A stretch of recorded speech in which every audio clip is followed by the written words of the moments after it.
kvalitné značky. Povedia, dajú vám tam Citrónová plus, paráda. Henty povedia, ja viem, že tie produkty sú kvalitné, ja ich nechcem dehonestovať. Stále je to isté. To je jediná vec. Je to kvalitné, ale stále je to len krém. Ľudia nemajú pravidelnosť nakupovať krémy. Bohužiaľ, malé percento. Ľudia nemajú schopnosti, nechcú sa učiť, nechcú sa vzdelávať. Hej? To je normálne reálny fakt. Hej?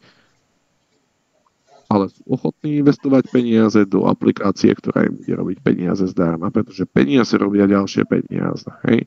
Oni sa môžu venovať rodinám, chodiť po dovolenkách a im sa zhodnocujú peniaze na základe umelej inteligencie, ktorá je na tých najlepších brokerov na najväčšej svetovej burze na Binance. A všetko je to plne auditované, plne kontrolované. A spoločne z Mavi Global to distribujú do celého sveta. Čiže vítam vás a končíme s týmto webinárom, pretože tam nie je o čom hovoriť. To je tak jednoduché, jak facka.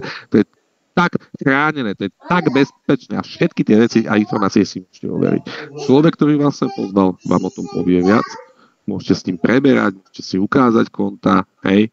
Je to rôzne, treba sa na to poriadne kúknúť, detailne, komu to, čo zarobilo, komu nie, hej, lebo napríklad ja som vstúpil akorát tak proste, že som vstúpil do trhu, ktorý padol. Hneď ma to vymazalo. Ne, vymazalo, ale ako stiahlo mi to strašné peniaze. Do minus 18% som išiel. Hej. A následne mi to zarobilo plus 18% v priebehu 3 týždňov. V priebehu 3 týždňov to spravilo cez 36%. Takže tá umelá inteligencia veľmi dobre vie, čo robí. Takže byť vami sa tomu trošku povenujem. Hej. No dotaz. No dajte otaz. Teda. Máme času. Keď apka pôjde do minusu, depozit sa 100% vráti, fee 10% sa vzťahuje priamo aj na ten depozit, alebo keď sa zhodne. Ne. 10% poplatok je, keď vyberáte skôr než do roka aj pol. Áno? 10% poplatok z každého výberu sa zhoduje na tú sumu, ktorú tam máte. Áno? 100% garancia je len do doby, keď vy nezarobíte svojich prvých 100%. Takže prečo by vám mali garantovať viac, keď vy ste tam dali, ja neviem, 10 000, hej? Tak keď zarobíte 20 000, tak si 10 000 vyberte, prečo by vám mali garantovať? A vtedy vám končí garancia proste.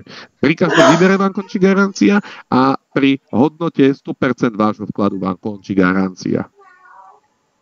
Ja vám poviem pravdu, ja poznám tie výsledky, viem, jak to chodí, takže ja tam nemám, ja neriešim 100% garanciu, poviem rovno. Využívam ten bully stratégie ne kvôli bezpečnosti, kde ja som gambler, ale využívam to kvôli tomu, že tam sú také hlavičky, ktoré dokážu spraviť toľko zhodnotenia, že neriešim nejaké rizika. A riziko tam není, lebo máte 100% garanciu. Takže áno, končí garancia, keď sa vám zhodnotí majetok o 100%. Vyberte si svoj vklad, hej, a ostatné tam necháte zhodnocovať. Už nič neriskujete a môžete zarobiť. Mega veľa. Človek na začiatku kúpil 200 iné licence, pretože má nedostatok informácií a nevedel, že môže pouze jednou. Je tá druhá nejak prodať? Ani ne. Kašlite na to, neriešte, berte to ako strátu. V investíciách sa to stáva úplne normálne. Kúpili ste 2 licencie, bohužiaľ nevedeli ste o tom. Mám pár ľudí v týme, ktorí to tiež nevedeli a stalo sa. Bohužiaľ, tam není. Človek, ktorý vás sem prijal, tak vám dal buď zlú informáciu, alebo nevedel ani on sám. Treba počkať, nikdy sa netreba ponáhľať, prosím vás, pri investíciách. Ani pri platbách. Viete, kedy ľudia robia najčastejšie problémy, sa ponáhľajú pri platbe. Ne, na čo úplne dneska aj zavolajte kamošovi. Dobre, ľúbi sa mi to, kedy si k tomu sadneme. Žiadne, že zajtra, pozajte. On povie, ja neviem, za 2-3 dní bude mať voľno, sadkaj si so mňou, není problém, sadnite si k tomu ako a preberte investíciu pomalinky, robte to spoločne, ten človek vám pomôže preboha, hej. Takže tak, využívajte ho, ten človek za to dostane síce možno na kávičku, malú kávičku, ale je za to platený, takže ho otravujte poriadne, áno. Videla niekto biehem minulého roku aspoň niečo? Václav, hovoril som to na začiatku. Tá aplikácia pre bežnú verejnosť bola spustená mesiac dozadu. Hej? To, ako, sorry. Tak minulý rok asi nikto. Ale je účet, je konto. Poďte mi niekto spraviť ten link, kto ho má. Teraz to tu nemám nastavené. Otvorím vám to a môžete si pozrieť posledné mesiace. celý bear market od toho októbra 2022, kompletne všetko si môžete pozrieť, koľko tá aplikácia urobila.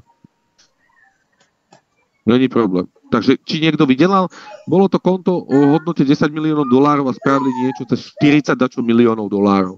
Je to v pohode? Myslím si, že slušné, ne? A niekto asi vydelal. Počkať, moment. Mám na mysli všetky projekty Mavi.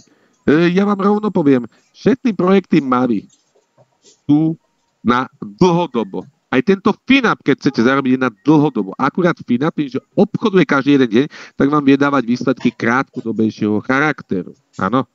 Tie projekty, čo sú Mavic Global, tie, čo už vy nemôžete získať, nemôžete sa k tým dostať, bohužiaľ. Taký je život. Došli ste buď neskôr, alebo tak to sú projekty 2, 3 až 5 rokov, prosím vás. To není obchodný trading každých 24 hodín. To je vec, kde dáte peniažky a čakáte na zhodnotenie, pokiaľ firma rastie. Dneska je plný základ toho, že každá jedna firma, pozrite si veľké spoločnosti, pozrite si, jak dlho rastli, prosím vás. Tam sa pod 4 roky nedostanete. Takže tak. A či niekto zarobil na tom? No áno, keď niekto kúpil nejaké svoje konto a predal ho niekomu drahšie, tak zarobil. Ale čo sa týka minci napríklad, tak myslím si, že veľmi veľa ľudí zarobilo a strašné prachy zarobilo. Ide len o to, kto vie, jak využíva ten ekosystém, kto jak chodí často na školenia a kto vie narábať s decentralizovanými mincami, že jo? Kto vie narábať s burzami a kto si to vie urobiť. Takže to je len o tom, kto je jak vzdelaný. To není o tom, že čo a ako kde. Kde nájdem na stránke Business for Home zoznam top firiem. Si ukazoval, že Mavi na 13. mňa má kompletný zoznam, respektíve poradie. Nie som tu na to, aby som to ukazoval, ale je to jednoduché. Aha. Companies. Poďme si to teda pozrieť. Ježiš, toto je zoznam, moment. Toto je zoznam, nie, mňa zaujíma tabulka. Tu, momentum rank, aha. Momentum rank, company, page view, to je page view, river ranks, toto je page view ma nezaujíma. Čiže koľko razy si človek otvára ich stránku, to si vieme naklikať všetci, moment. Toto company, river ranks, toto by malo byť. Takže toto není ono, že ktorý to je rank, ten hlavný. To bírny, to sú najväčší zamestnávateľia. Tu si to nájdete, momentu ránkoch si nájdete, to je one, kto jak rastie a tam je základný údaj a tedy to nájdete na 13. Však pojďte sa, jednoducho dajte si firm, možno celé bude takto. Aj Global Fitness. Šups, točko vydržte. Opa. Poďme sem, 13. miesto, skúsime kliknúť, prehodí ma to na firmy. Tu máte. Toto je oficiálny momentum rank spoločnosti. Vidíte? Nech sa páči. Oni Global na 13. mieste. Takže, vidíte, našli ste cestu, ukázal som vám to. Dobre, teraz poďme. Je tam otázka, keď ďapka pôjde do minusu, depozit o 100% vráti. Áno, krásne vec, když človek zakopne bez, to je nič, vybavené. Mám na mysli všetkým projektom, to nič, nenájdem na stránke, teraz som ma to zaujímal. Čiže ukázal FINAP a History. Nech sa páči, tu máte FINAP a History. Ja to otvorím, aby ste videli, čo FINAP doteraz robilo. Ešte by mi to muselo ísť otvoriť. Čo to robí? Open link. Poďme. Problém. To už túto náhodou otvára to. Nech sa páči. Ja som prihlásil. Dobre.